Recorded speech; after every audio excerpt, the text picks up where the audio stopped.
might make a difference. Mostly we got little sunfish, and not too many of those. I know now that's because we mostly fished in the wrong places, and because we usually did it in the middle of the day, at the worst possible time. Leonard, of course, had the thing wired.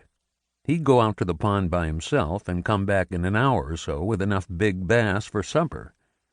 These were fish of a size and kind I'd never gotten myself, even though I'd spent a fair amount of time on the same pond. They also reinforced that suspicion that kept me from wanting to swim, the idea that there were things in the water you might not know about. I was astonished. Clearly there was more to all this than I'd thought.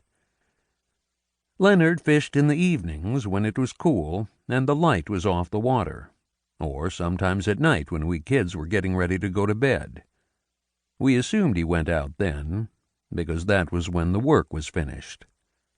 Sometimes he used worms just like we did, but there were also minnows, crawdads, frogs, grubs, crickets, and grasshoppers in evidence from time to time.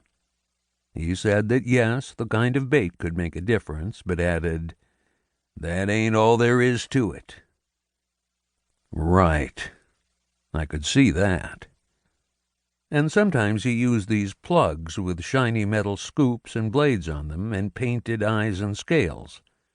Except for the dangling hooks, they had the bright look of toys. I liked them a lot, but although I could see they were supposed to be frogs or minnows, I couldn't believe a fish would actually mistake them for the real thing. Unless this was some kind of elaborate joke, which was always a possibility. Leonard must be right when he said, "Fish don't think like we do." Eventually, Leonard showed me how it was done. Or rather, he let me come along and watch and pick up what I could, provided I could keep quiet and stay more or less out of the way.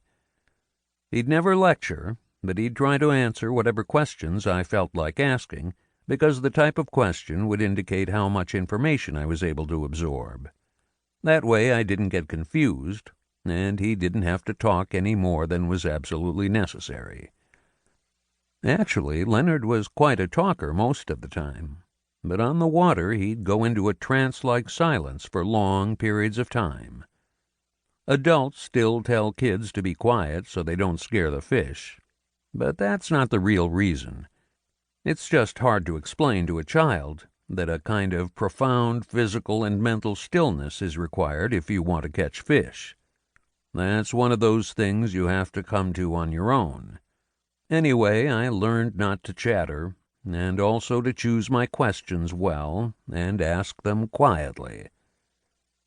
Sometimes Leonard would pay me the supreme compliment of saying, "I don't know," instead of making something up, although he could make up some great stuff when he was in the mood. If anything, I appreciate that even more now than I did then, but it still sticks in my mind as one of the first times an adult was honest with me. There were some years in there when all I wanted to do in the summer was go see Uncle Leonard.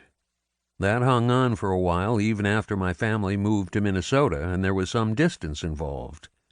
The trips were fewer and farther between then, but they meant a ride on the Vista-Dome Limited from Minneapolis to Chicago, a classy train from the days when people really traveled that way.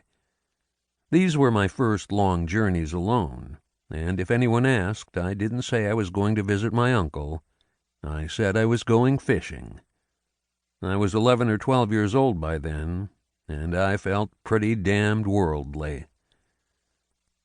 I'd always gotten along with Leonard, but when my dad and I eventually got into the normal bad times fathers and sons go through, I got interested in the difference between him and my uncle.